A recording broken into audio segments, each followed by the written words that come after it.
Ok. Juan está hablando con una comunidad que se enfrentaba a las ideas del gnosticismo. El gnosticismo es el fundamento filosófico que sostiene religiones y logias como la masonería, la francmasonería, como eh, el- la religión de la nueva era. Todas las ideas que cuestionan la verdad de la palabra de Dios y la realidad de que Dios se hizo hombre nacen del gnosticismo y ya estaban en auge en los días de Juan. En el primer siglo ya la gente comenzó a cuestionar si lo que los apóstoles decían era verdad o era una interpretación personal de ellos, si era una idealización de la fe.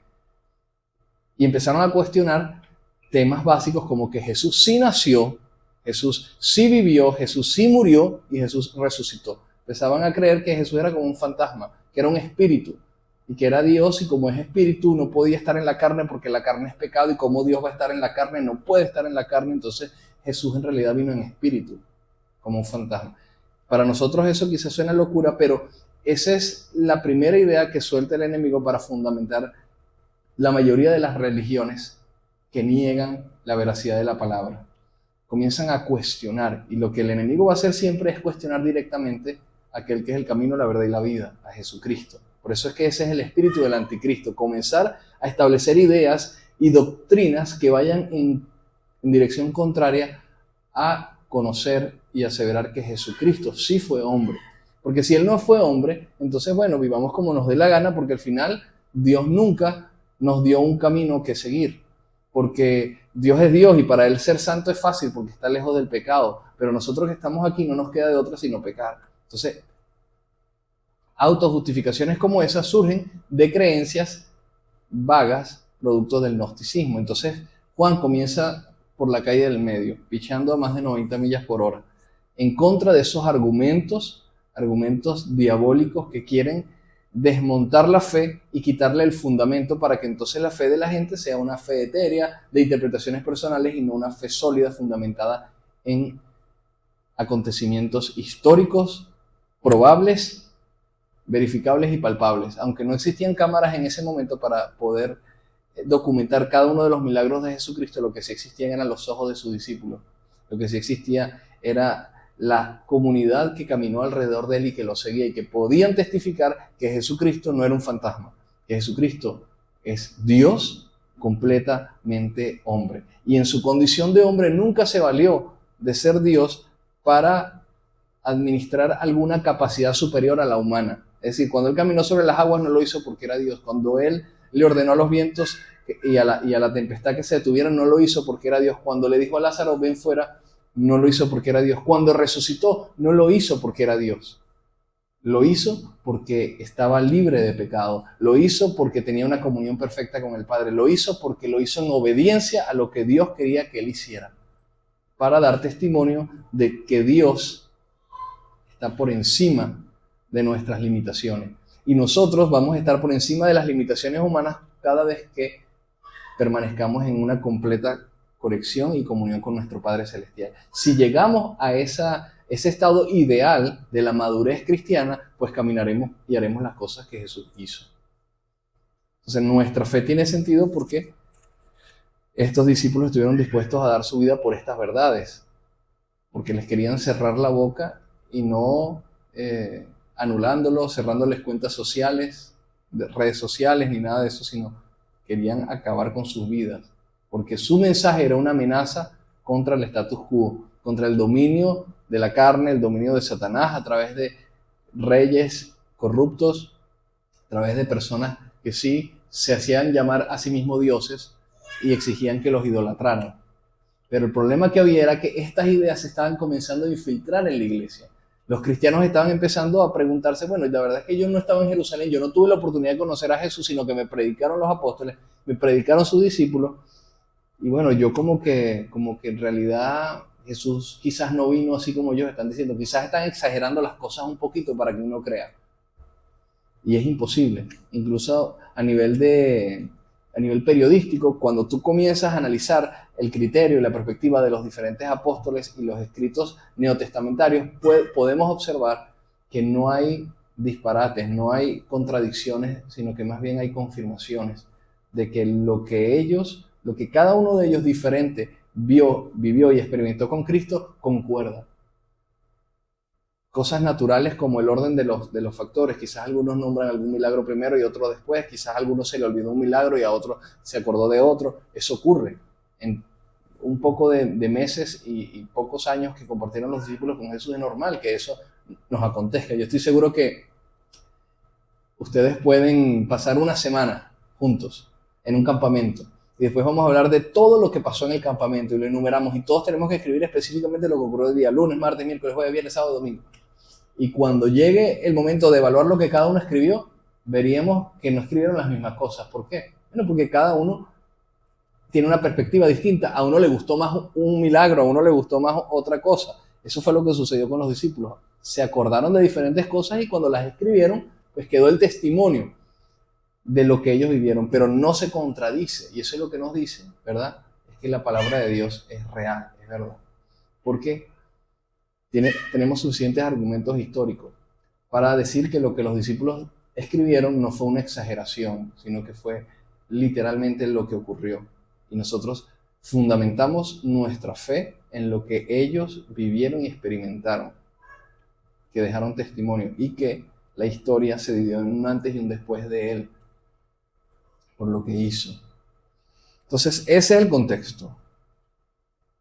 La respuesta sencilla es ideas en contra de que Jesús era real, que había venido en carne, que el verbo de Dios se había hecho carne. Esas ideas estaban siendo debatidas en la iglesia del primer siglo y Juan viene a confrontar esas mentiras para que no hayan cabida en la mente de los cristianos. Y no debería hallar cabida en nuestra mente, por más que a veces debatamos con algunas personas del mundo y tengan argumentos que parecen certeros, que parecen lógicos, elocuentes.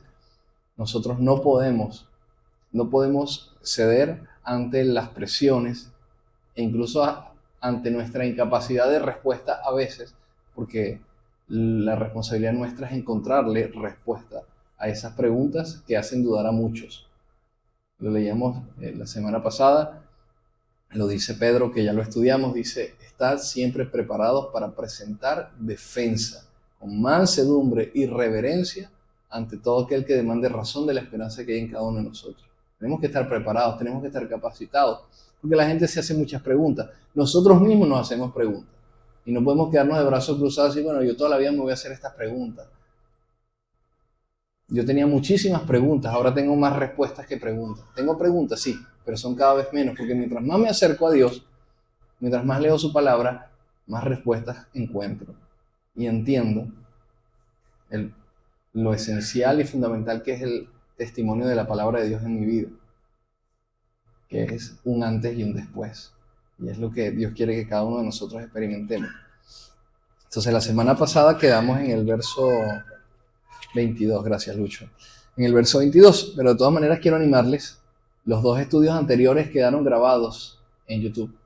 Aproveche, le di una explicación bastante corta de todo lo que desarrollamos en las últimas dos sesiones. Busque allí, Primera de Juan, capítulo 1, primera sesión, después la siguiente, Primera de Juan, capítulo 2, parte 1.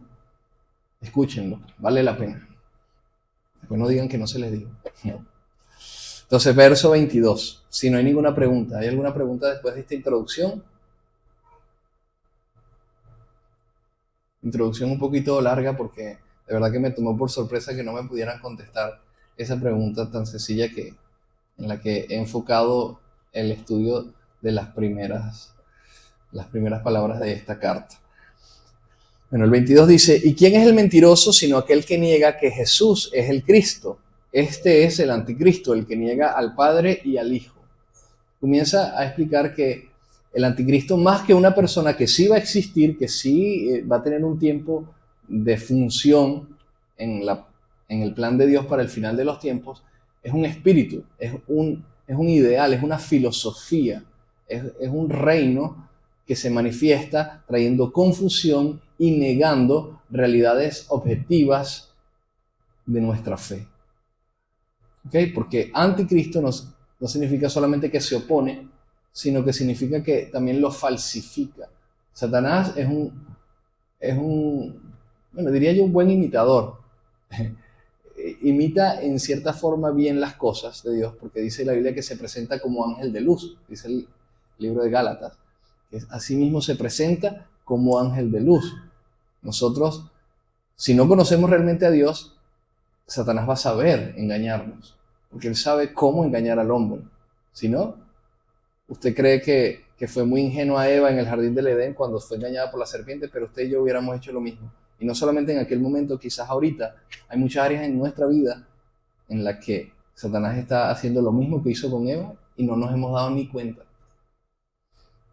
Porque el engaño de Satanás es muy sutil, es muy astuto, y nosotros cuando creemos que estamos bien, que estamos firmes, entonces dice la palabra, tengan cuidado de no caer, porque no estamos tan sobrados de lote como muchas veces creemos. Dependemos, en nuestra debilidad dependemos de una comunión estable y firme con nuestro Dios. Si esa comunión está débil, si esa comunión está allí blandengue, si soy un tibio, si no he nacido de nuevo, pues el diablo tiene rato haciendo lo que le da la gana con mi mente y con mis emociones y no me he dado cuenta.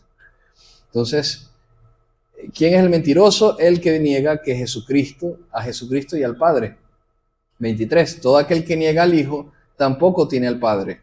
El que confiesa al Hijo tiene también al Padre. Y obviamente aquí enfrenta los pensamientos que sostenían los judíos del primer siglo que crucificaron a Jesucristo y que no tenían nada que ver en su fe con él, sino que hablaban de Dios el Padre, pero no creían que Jesús era el Hijo de Dios. Entonces él de una vez confronta y dice, es imposible tener comunión con el Padre sin el Hijo, y cualquiera que niega al Hijo está negando al Padre, pero el que tiene al Hijo tiene al Padre.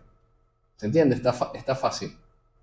1 más 1, 2. Padre, Hijo, estás con Dios. Hijo sin Padre, no. Padre sin Hijo, no. Dios trascendente, perfecto, eterno, santo, no puede tener conexión con nosotros por el nivel de santidad en el que vive. Cristo se hizo hombre, se limitó a sí mismo.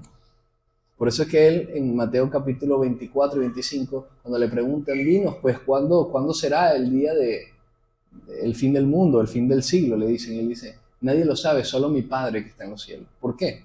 Porque Jesucristo cuando se hizo hombre, él se limitó. No es que él llegó aquí y ya tenía 6 meses y ya él hablaba y multiplicaba y sabía la ley. No, él tuvo que aprender todo de cero. Él se formateó su disco duro. No tenía nada, tuvo que bajarse el sistema operativo, ser educado por sus padres, aprender que comer tierra era mal. ¿Usted cree que no? Jesús nació y ya. El niño lo bañaban y caminaba sobre las aguas. Gateaba sobre las aguas. No, Jesucristo tuvo que vivir el proceso natural de cualquiera de nosotros al crecer. Por eso dice la palabra que crecía en gracia delante de Dios y delante de los hombres. Porque tenía cosas que aprender. Tuvo una escuela. Por eso cuando llegó a los 12 años, y se lo decía la semana pasada, creo que fue, él estaba debatiendo y argumentando de la palabra de Dios con los maestros en el templo, cuando la familia fue a celebrar la Pascua. Después la familia se regresa y no se dio cuenta que Jesús no estaba en el grupo con el que ellos venían, y pasaron ¿cuántos días? 3 días buscándolo y no lo encontraron hasta que regresaron al templo y le formaron el rollo a Jesús. Y Jesús dijo, pero si en la casa de mi padre me es necesario estar. Y los padres quedaron ponchados. Que Jesús estaba estudiando, estaba creciendo. ¿Y qué dicen los maestros? Se maravillaban de su doctrina. No porque la había descargado del cielo directamente, sino porque tenía una escuela y un conocimiento. ¿O ustedes qué creen?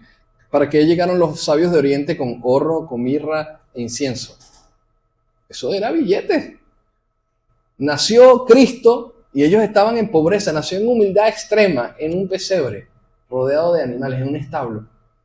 ¿Pero qué? Pero llegaron los recursos del cielo para sostener esa vida que necesitaba entrar en un colegio y en una universidad para formarse, para tener criterio, para el padre auspiciando y patrocinando la crianza de su hijo aquí en la tierra. Y eso de que el que tiene el hijo tiene el padre, es fino que esté ahí, porque lo dice primero Jesús, justamente lo registra Juan, en Juan 14, que Felipe le pregunta a Jesús, bueno, le dice, muéstranos al Padre y nos basta. Y Jesús le dice, o sea, yo estoy aquí. Así es. Si me conoces a mí, ves al Padre. Así es, exactamente. Juan testificando de lo que él mismo escribió en su evangelio, cuando Felipe le pregunta, ¿por qué mejor no nos muestras al Padre y ya? Pues Jesús, suficiente cháchara. Y Jesús dice, no, todavía no sabes con quién estás hablando. Quien me ha visto a mí lo ve a él, porque él y yo uno somos. Entonces, no es que Jesucristo tenía ideas de grandeza, sino que él estaba claro de quién era, pero estaba limitado en su condición de hombre. Por eso fue que murió, porque era hombre. Dios no puede morir, pero siendo hombre, sí. De verdad, vean el estudio de las sesiones pasadas para que refresquen todo. Después dice el 24, lo que habéis oído desde el principio permanezca en vosotros. Es decir, que por más que escuchen esos cuentos de camino, esas ideas, no, que yo tengo argumentos, no, que yo... Tengan cuidado de no perder lo que escucharon desde el principio, el verdadero fundamento de la fe, porque va a ser probado. Dice, si lo que habéis oído desde el principio permanece en vosotros, también vosotros permaneceréis en el Hijo y en el Padre. O sea, si esto que están oyendo desde el principio permanece en ustedes, ustedes pueden permanecer en el Padre y en el Hijo. Pero si no, si cambian, si empiezan a sustituir el conocimiento de Dios y de la palabra con ideas humanas y confusas, entonces tu comunión con Dios se va borrando, tu comunión con Dios va distanciándose y desapareciendo. Y lo que Dios quiere es que nuestra fe más bien aumente, se fortalezca y crezca. Es lo que necesitamos. Fortalecer nuestra fe, sobre todo para los tiempos que vienen. Después dice el 25, y esta es la promesa que Él nos hizo, la vida eterna. ¿Qué nos hizo quién? Jesucristo. Nos ha prometido la vida eterna. Quien tiene el Hijo tiene la vida eterna. Entonces viene el 26. ¿Qué dice el 26? Alguien que lo lea. Ya que no me contestaron la pregunta inicial. ¿Qué dice? ¿Por qué les ha escrito?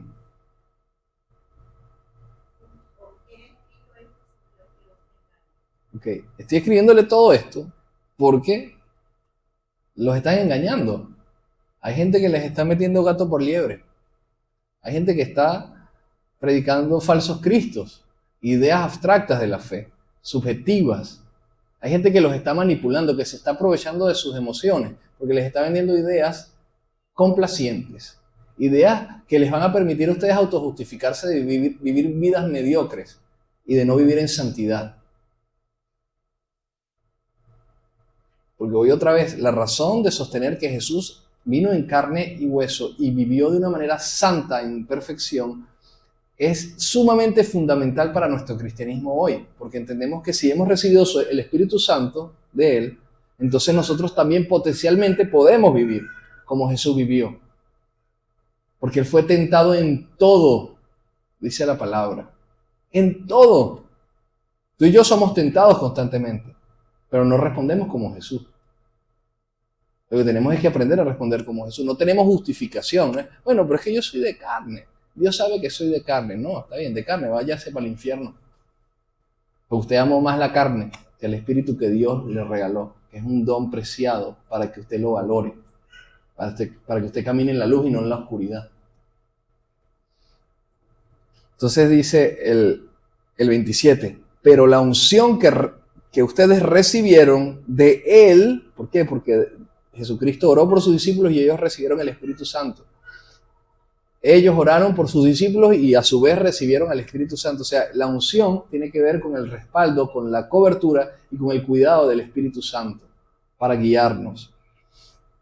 Permanecen ustedes y no tienen necesidad de que nadie los enseñe, así como la unción misma les enseña todas las cosas y es verdadera y no es mentira. Según ella les ha enseñado a permanecer en Él.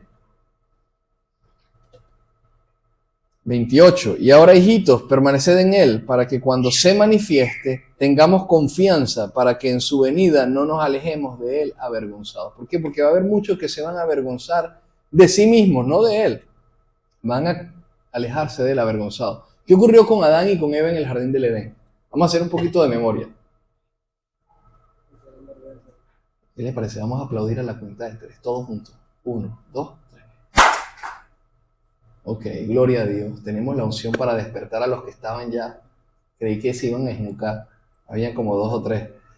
Ya matamos a todos los mosquitos y despertamos con esa unción a los que casi se esnucan. Bien, actívense, espabilense, vayan al baño, lávense la cara, afinen ese oído. Dice, ahora hijitos, permaneced en él porque cuando él se manifieste, para que cuando se manifieste tengamos confianza y que en su venida no nos alejemos avergonzados. ¿Se acuerdan de Adán y Eva en el jardín del Edén? ¿Qué ocurrió después de que pecaron? Les dio vergüenza y se escondieron. Y cuando él le pregunta a Adán, ¿dónde estás? Qué ingenuo, Dios no sabía dónde estaba Adán. Claro que sabía. El que no sabía era Adán, no se había dado cuenta de que él se estaba escondiendo de Dios. De lo ilógico que era esconderse de Dios. Y así somos nosotros igualitos. Y Dios tiene que preguntarnos, ¿dónde estás? ¿En qué andas? Y Dios ya sabe en qué andamos, pero lo que no hemos caído en cuenta de a dónde nos hemos ido a esconder y en qué andanzas nos hemos involucrado lejos de Dios, somos nosotros. Entonces él le pregunta, igualito aquí, no sea que nos alejemos de él avergonzados en su venida. En vez de estar listos para recibirlo y para decir, wow, Cristo, valió la pena, estaba esperando este día desde hace mucho tiempo. Ahora sí es que comienza lo bueno. Dime, ¿qué vamos a hacer ahora? En vez de que esa sea tu actitud, alejarte avergonzado en su venida. Esas son 2 opciones. No hay una tercera opción. O estás listo para recibirlo, o te alejas avergonzado. 29. Si sabéis que él es justo, sabed también que todo aquel que hace justicia es nacido de él. Y así termina el capítulo 2.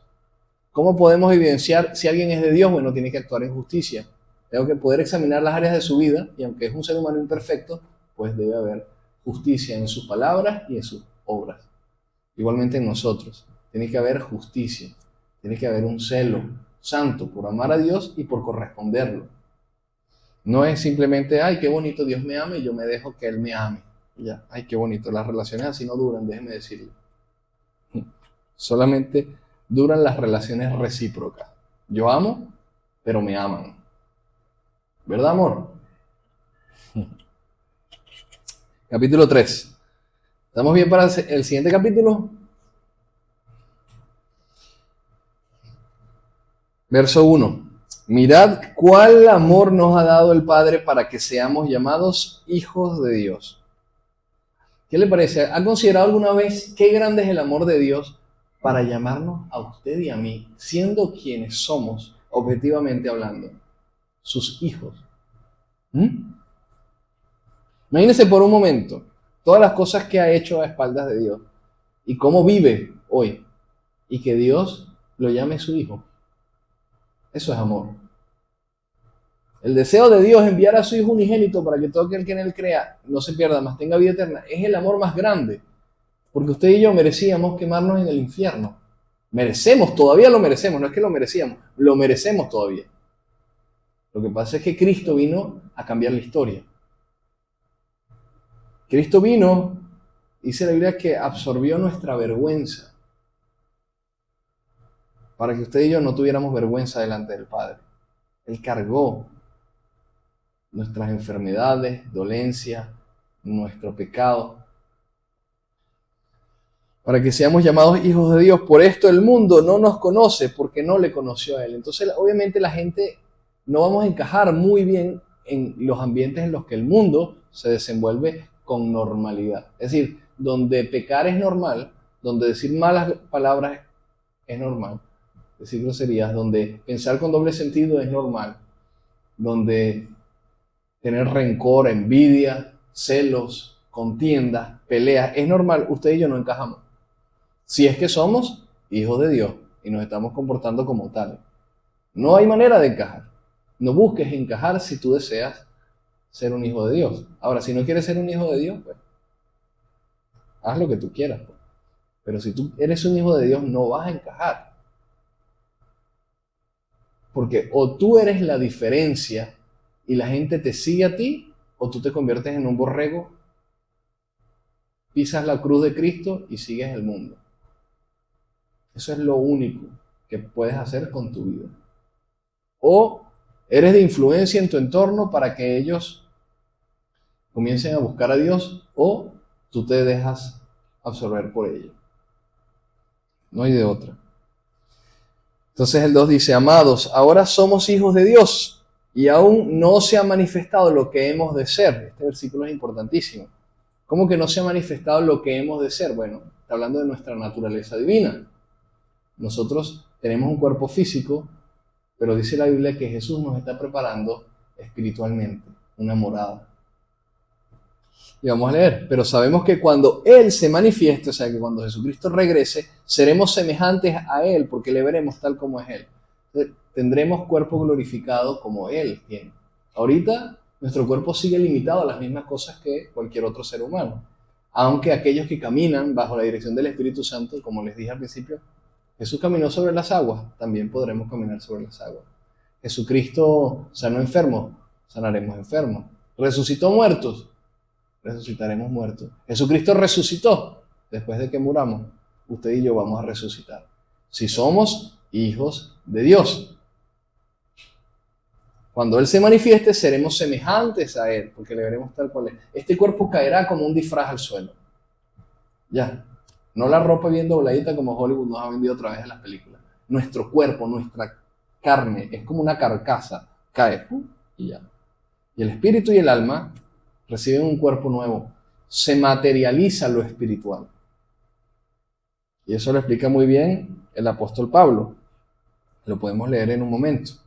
Pero vamos a leer el verso 3 primero. Dice, y todo aquel que tiene esta esperanza en Él, se purifica a sí mismo, así como Él es puro. Es decir, si su esperanza en Dios está un poco rara, yo entiendo que usted viva como un hijo de vecino allá afuera que no tiene nada que ver con el cristianismo. Que peque de la misma manera, que sea promiscuo, que tenga ideas y conceptos raros acerca de su identidad. Yo lo entiendo. Lástima siento por eso. Pero, bueno, más que lástima, compasión. La lástima no hace nada, la compasión ayuda. Todo aquel que tiene esta esperanza en Él se purifica a sí mismo. Tenemos que purificarnos. ¿Cómo me purifico? Bueno, si fallaba, no fallo más. Si pecaba, no peco más.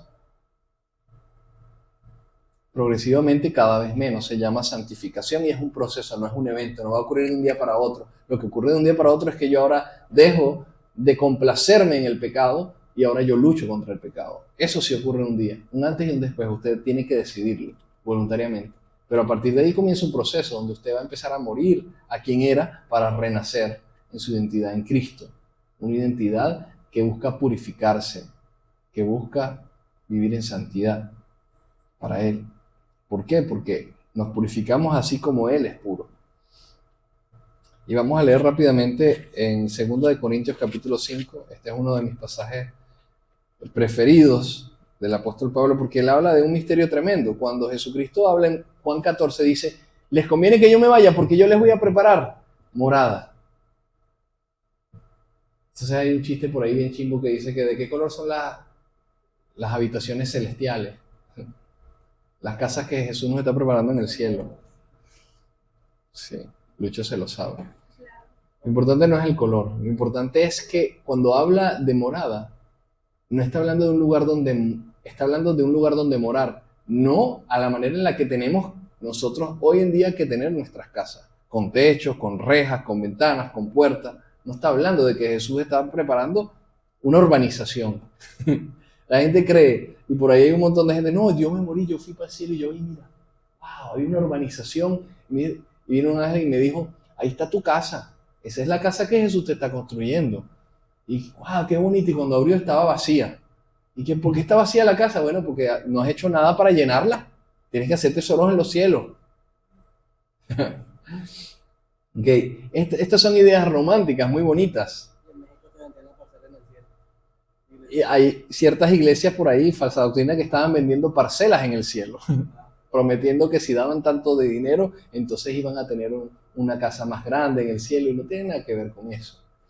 Otros decían, bueno, yo sacrifiqué mi amor por los deportes. ¿Y sabe qué? Bueno, cuando yo llegué a mi morada en el cielo, tenía una cancha de deportes en mi casa. Tenía un campo de fútbol o de béisbol y yo para jugar en la eternidad. Eso es humanizar a Dios. Humanizar la Nueva Jerusalén. No va a ser así. Discúlpenme que les explote el globito. Dios no te está preparando una mansión para que vayas a vegetar allí mirando viviste bajo un puente aquí, pero allá te espera un castillo. No, no es así. Vamos a leer lo que dice la palabra. No se lo voy a responder con mis palabras, lo voy a responder la misma Biblia. Dice, verso 1 del capítulo 5 de Segunda de Corintios. ¿Estamos allí? Segunda de Corintios 5:1.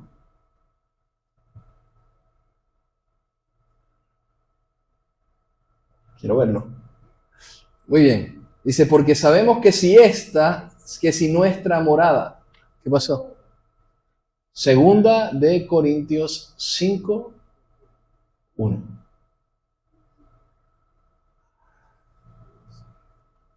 Léalo.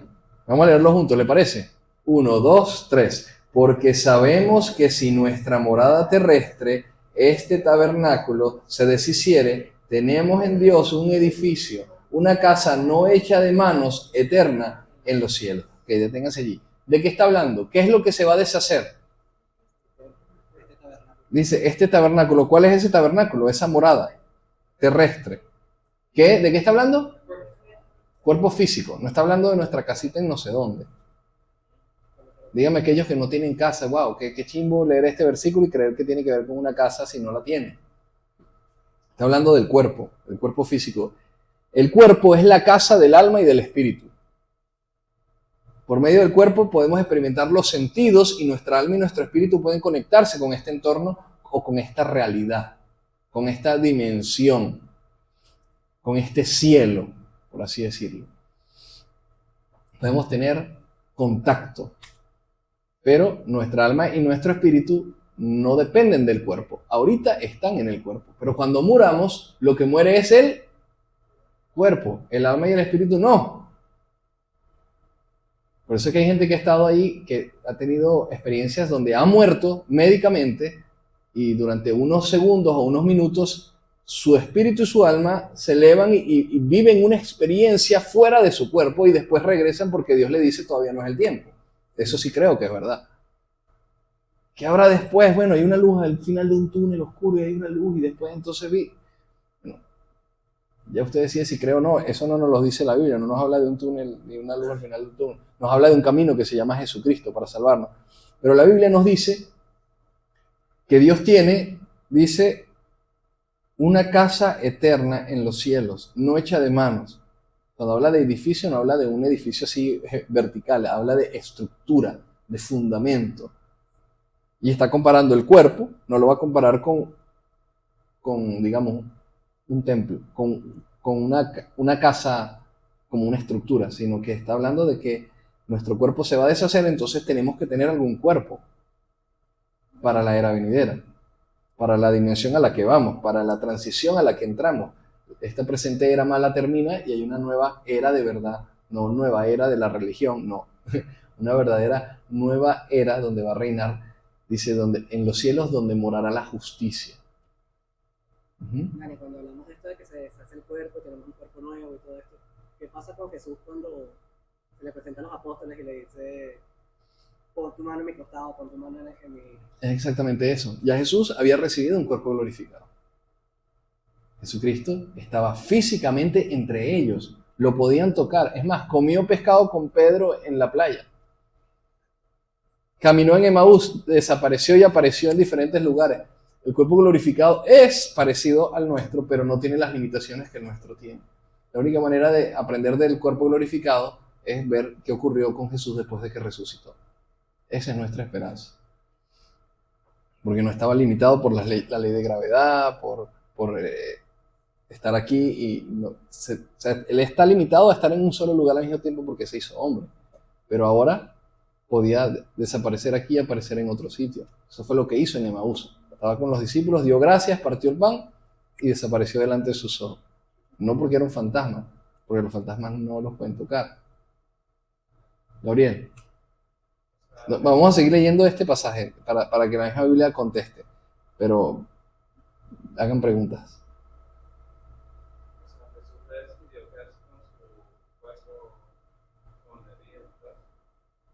Son marcas que hay muchas preguntas interesantes al tema, porque, bueno, ¿y cómo hacen los que fueron mutilados y murieron despedazados? Explotó una bomba y salieron cada extremidad por un lado, o el que murió y tenía nada más una extremidad, o no tenía extremidades, La que cremaron. o al que cremaron, o el que murió despedazado por tiburones en el fondo del océano. No va el cuerpo no tiene nada que ver, el cuerpo físico, con lo que va a ser la era venidera. Jesucristo conservó las marcas para recordarnos su amor y su identidad para nosotros. Él las conservó, pero nosotros no tendremos que tener esos procesos de, no, y esta cicatriz no, pero es que yo cuando estaba en la tierra, bueno, me caí montando patinete. Y ese dedo pues lo tienes medio chueco, no, es que bueno, me cerraron una puerta encima de los dedos y me quedó así chueco y bueno, mira, resucité y Jesús no me pudo arreglar ni el dedo. No, no va a ser así. Mari, ¿querías decir algo? O sea, en este momento las personas que han muerto, si el cuerpo ya no es nada y solo queda el alma, ¿dónde están en este momento? ¿Hay un lugar específico, un lugar de reposo esperando la venida del Señor? Sí. Dice que cuando Ujú. entonces, ¿dónde está? ¿Está en un lugar de reposo? ¿No hay conciencia de nada? Ujú. Sí, los muertos no se están mortificando por las cosas que están haciendo mal sus descendientes aquí en la tierra. Los que murieron no están mortificándose por nada aquí. De hecho, dice la Biblia en Proverbios, los muertos nada saben. Dice así, definitivamente, los muertos nada saben, no tienen conexión con nosotros. Hay un fragmento en los Evangelios donde Jesús hace una parábola hablando de un hombre muy pobre llamado Lázaro, que muere a la puerta de la casa de un hombre muy rico. Y el rico y el pobre mueren al mismo tiempo. Dice la Biblia que el pobre va al seno de Abraham a ser consolado, mientras que el rico fue un lugar de tormento. Okay. La Biblia nos ilustra con diferentes nombres, pero lo importante es el principio de, o sea, no significa que Abraham se convirtió en un gigante así, todo el mundo va ahí a que lo arrulle a Abraham, no. Tiene que ver con Abraham es el padre de la fe. Entonces todos los que siguieron el camino de Abraham, nosotros, vamos a un lugar de descanso y de reposo, esperando la resurrección.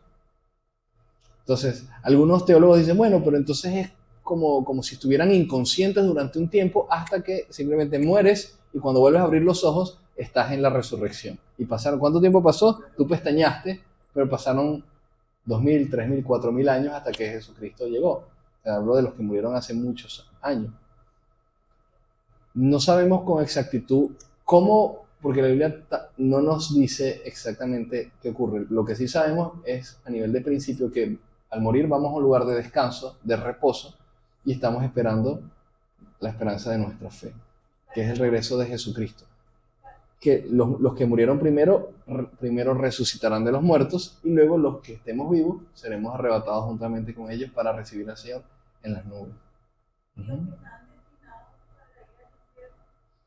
Bueno, podemos tomar bueno, en la resurrección, cuando Jesucristo regrese, solamente resucitan los que se salvan, los que van a estar con Él en el milenio para reinar.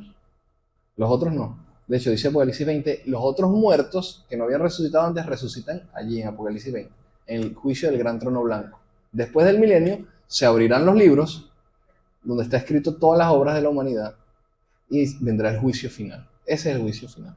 Pero antes hay un juicio de recompensa, que no es como un juicio para determinar quién se salva y quién se pierde, sino que es un juicio como cuando hay un certamen, una carrera, ¿verdad? O una competencia y hacen la premiación. No es que se van a perder, no, ya en la premiación hay niveles. Primero, segundo, tercer lugar, cuarto lugar, hay premios, diferentes premios. Cuando la Biblia habla de Jesucristo regresando, nos habla específicamente de Él como del tribunal de Cristo. El tribunal es una analogía con lo que hacían los griegos en las Olimpiadas, que les colocaban esas coronas de olivos, de flores de olivo, de hojas de olivo. Bueno, es la condecoración cuando Jesucristo venga. Cada uno va a recibir, según haya sido su obra, su recompensa para gobernar en la tierra. Pero después de eso es que vendrá la resurrección de todos, de los que murieron en el milenio siendo buenos, y de los malos que desde la antigüedad estaban esperando, desde Caín, que mató a Abel. ¿Abel dónde va a resucitar? Obviamente que cuando Cristo venga. La resurrección de los muertos con Cristo. Pero después, en el juicio del gran trono blanco, viene el juicio final. Vamos a terminar este pasaje y te doy la palabra, Vanessa, que te vi levantando la mano. Vamos a terminarlo de leer para que agarre forma esta idea. 2. Y por esto también gemimos, deseando ser revestidos de aquella nuestra habitación celestial. Entonces, dice que en nosotros, sin entenderlo todavía, gemimos deseando ser revestidos de nuestra habitación celestial. No de que nos den una casita por allá en el cielo, en la urbanización de Jesucristo. 3 dice, pues así seremos hallados vestidos y no desnudos. ¿Se acuerdan cuál era el problema del Edén? Después de que pecaron, se sintieron desnudos. Entonces, si permanecemos fieles a Cristo hasta el final, cuando Él venga, entonces nosotros no seremos hallados desnudos, sino revestidos ¿de qué? Del Cordero. Dice el 4, porque asimismo los que estamos en este tabernáculo gemimos con angustia, porque no quisiéramos ser desnudados, sino revestidos para que lo mortal sea absorbido por la vida. Mas el que nos hizo para esto mismo es Dios, quien nos ha dado las arras, o sea, la garantía del Espíritu Santo. El que nace de nuevo tiene el Espíritu Santo, tiene la garantía de que cuando muera no va a ser avergonzado en desnudez, sino que va a ser revestido de lo celestial. Dice así que vivimos confiados siempre, sabiendo que entre tanto que estamos en el cuerpo, estamos ausentes al Señor. Por fe andamos y no por vista, pero confiamos y más quisiéramos estar ausentes al cuerpo y presentes al Señor. O sea, Pablo quería ya partir con el Señor porque sabía que lo que le esperaba a la vuelta de la esquina era mejor que lo que está viviendo en este cuerpo. Por tanto, procuramos también, o ausentes o presentes, serle agradables a Él, porque es necesario que todos nosotros comparezcamos ante el tribunal de Cristo, para que cada uno reciba según lo que haya hecho mientras estaba en el cuerpo, sea bueno o sea malo. Pablo también lo ilustra en otras de sus cartas como el hombre interior. Dejen que se desgaste el hombre exterior, pero el interior tiene que renovarse. ¿Cuál es el interior? Bueno, el hombre, la nueva creación que Dios está haciendo, el carácter, la forma que va tomando nuestra alma allí en las manos del alfarero. Eso se va a materializar. Esa es nuestra morada. Él está trabajando, sí, pero no es que se metió al albañil y está en el cielo trabajando la plomería de nuestra futura mansión. Es que Él está trabajando desde el cielo, guiando al Espíritu Santo que está en ti y en mí, construyéndonos como un edificio vivo. Solamente que nosotros, está el Espíritu Santo trabajando y nosotros le estamos echando la fiesta para atrás. Y estamos constantemente estorbando la obra de remodelación que está haciendo el Espíritu Santo a nuestro hombre interior. Le tapamos la cañería, le escondemos el cemento, la mezcla y no dejamos que trabaje en nuestro hombre interior. Pero Él quiere trabajar.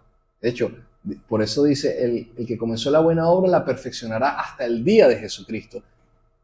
Les conviene que yo me vaya, dijo Jesús, porque yo les enviaré el Consolador. Él los guiará, Él los convencerá de pecado, justicia y juicio. Él es el que va a trabajar en ustedes. Yo voy a prepararles morada, sí, por medio del Espíritu Santo. Su hombre interior necesita ser trabajado, su carácter procesado. Yo sé que quizás estoy hablando cosas un poquito más profundas de lo habitual, pero esto es parte del fundamento de la fe. No podemos estar esperando tradiciones, muchas de ellas cristianas, con muy buena intención, pero que no tienen nada que ver con la Biblia. La Biblia lo que enseña es que Jesucristo está preparándonos nuestra morada eterna, nuestro cuerpo, para revestirnos y que no quedemos desnudos como Adán. La oportunidad de esta vida es que no seamos desnudados. Y cuando habla de desnudo no quiere decir que Adán y Eva andaban tapándose con hojitas sus zonas íntimas en el Edén, no, porque tiene que ver con que ellos en ese momento eran espíritu y alma puro, no tenían cuerpo, eran seres de luz y se vieron desnudos pero con pecado, y eso para ellos fue una gran consternación hasta que Dios dice que los vistió. ¿Con qué? Con un cordero, casualmente. Les hizo pieles y los vistió. Es decir, mira, gracias a Dios Él nos vistió. No significa que les puso un taparrabo. No, los vistió. Estamos vestidos ahorita, pero esto va para el suelo, esto va para el polvo. ¿Y qué va a quedar cuando Jesucristo regrese? Cuando veamos los ojos de aquel que nos creó. Que desperdiciamos la oportunidad, porque ya este cuerpo tiene fecha de caducidad. Estamos construyendo el nuevo. Vanessa, ¿qué querías preguntarnos? Siempre tengo una curiosidad. Solo son salvos aquellos que aceptaron a Cristo antes de morir, por ejemplo, aquellas personas que murieron no tuvieron la oportunidad de conocer la palabra. Ellos no son salvos. Okay. La Biblia nos enseña que hay un solo camino, que es Jesucristo, ¿verdad? El camino lo podemos elegir cuando tenemos la capacidad de decidir. Un bebé no puede decidir si voy a Cristo o no voy. No puede. Nosotros no podemos ser más buenos que Dios. Y Dios ha estipulado que hay un solo camino. Por eso es que tenemos que esforzarnos en predicar a tiempo y fuera de tiempo para que la gente pueda conocer el verdadero camino para salvarse y no para que vivan en condenación. Y como acabamos de ver ahorita, que sean desnudados y avergonzados en el momento en el que abandonen esta vida. Pero, dice la Biblia, los que sin ley pecaron, sin ley serán juzgados. En Romanos capítulo 1.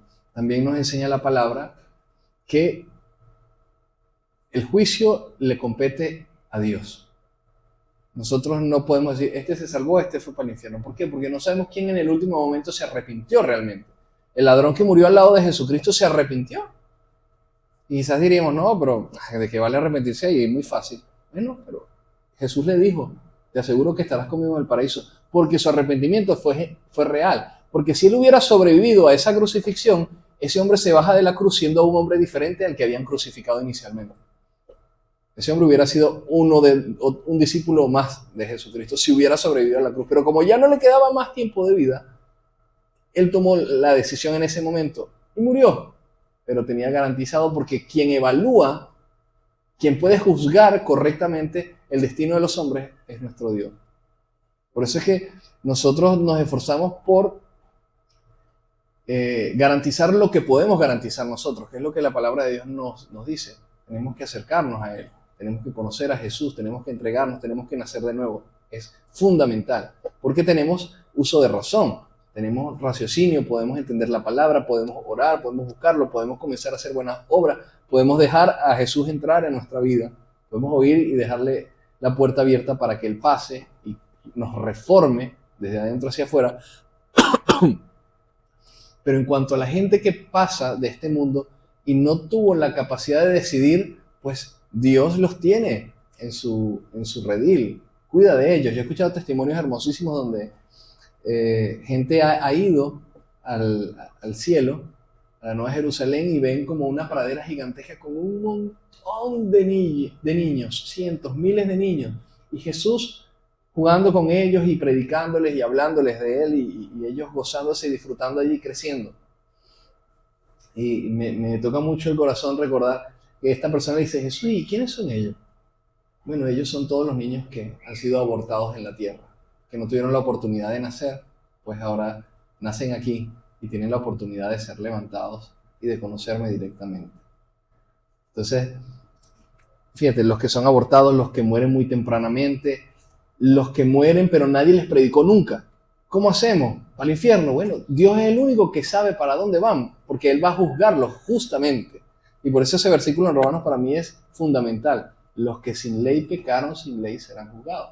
La cuestión es que nosotros somos doblemente responsables, porque hemos escuchado la verdad.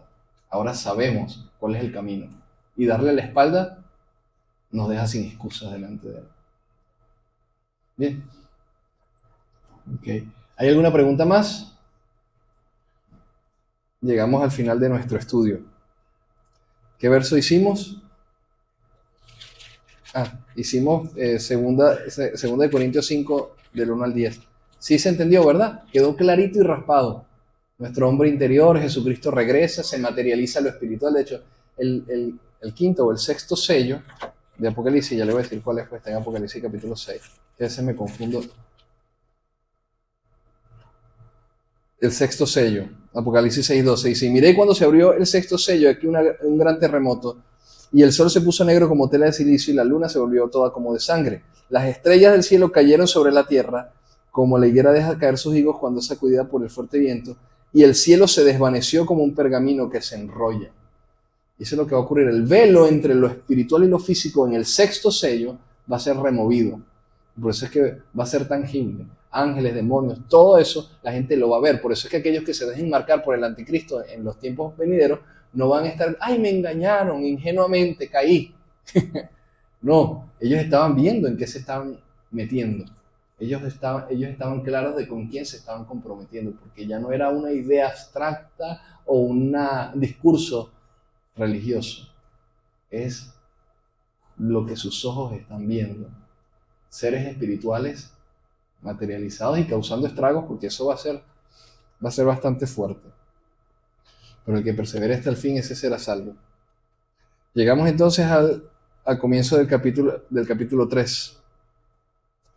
Solamente hasta el verso 3.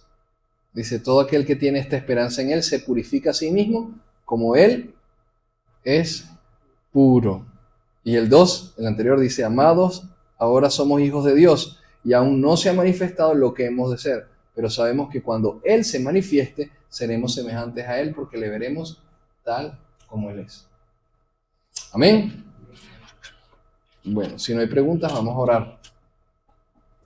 Señor, gracias por este día, gracias por la oportunidad de estudiar tu palabra, por darnos revelación y conocimiento de ti. Te pido que nos guíes y que nos ayudes a fundamentar cada día mejor nuestra fe. Enséñanos como estos discípulos tuyos, Señor, como estos de los que Juan dice, hijitos míos, aún no se ha manifestado lo que hemos de ser, pero cuando Él venga, entonces se manifestará y seremos semejantes a Él, a Cristo. Guíanos, susténtanos y guárdanos de camino a casa, Señor. Te damos gracias en el nombre de Jesús.